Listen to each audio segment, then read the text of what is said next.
3.5 ఏళ్ల టైంలో ఇప్పటికే ఒక మంత్రి పదవి మాత్రమే ఉంది.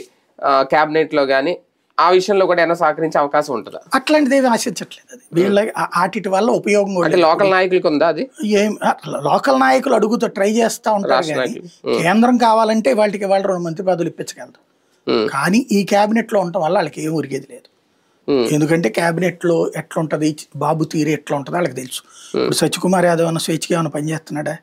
ఓ కార్యకర్తలాగా పనిచేస్తున్నాడు, తెలుగుదేశం కార్యకర్తలాగా పనిచేస్తున్నాడు, బీజేపీ కార్యకర్తలాగా లేదు. ఇటు పక్కన పవన్ కళ్యాణ్ నాదెళ్ల మనోహర్ వాళ్ళు ఏమైనా చేయించుకోగలుగుతున్నారా వాళ్ళకి సంబంధించి?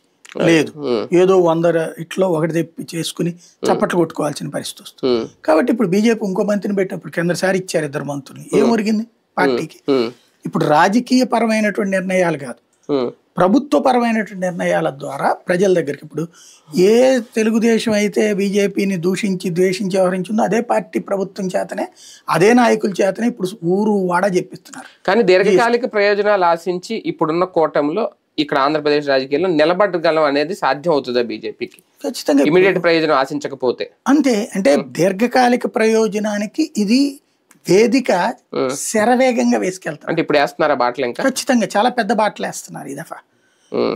ఎక్కడైతే నెగిటివ్ ప్రచారం జరిగిందో అక్కడే కేంద్రం ఇచ్చింది, అది ఇచ్చింది, ఇది ఇదివరకు చెప్పేవాళ్ళు కాదు. చూడండి ఇప్పుడు ప్రతిదీ కేంద్రం ఇచ్చింది, కేంద్రం ఇదిగో రేట్లు. కాబట్టి ఆటోమేటిక్ గా వాళ్ళ నోటితో చెప్పేస్తాను. అంటే ఒకళ్ళకొకళ్ళకి అవసరం ఉంది ఇక్కడ, విన్ విన్ సిచ్యుయేషన్. బీజేపీకి తెలుగుదేశం అవసరం, తెలుగుదేశం బీజేపీ అవసరం ఉంది. రాష్ట్ర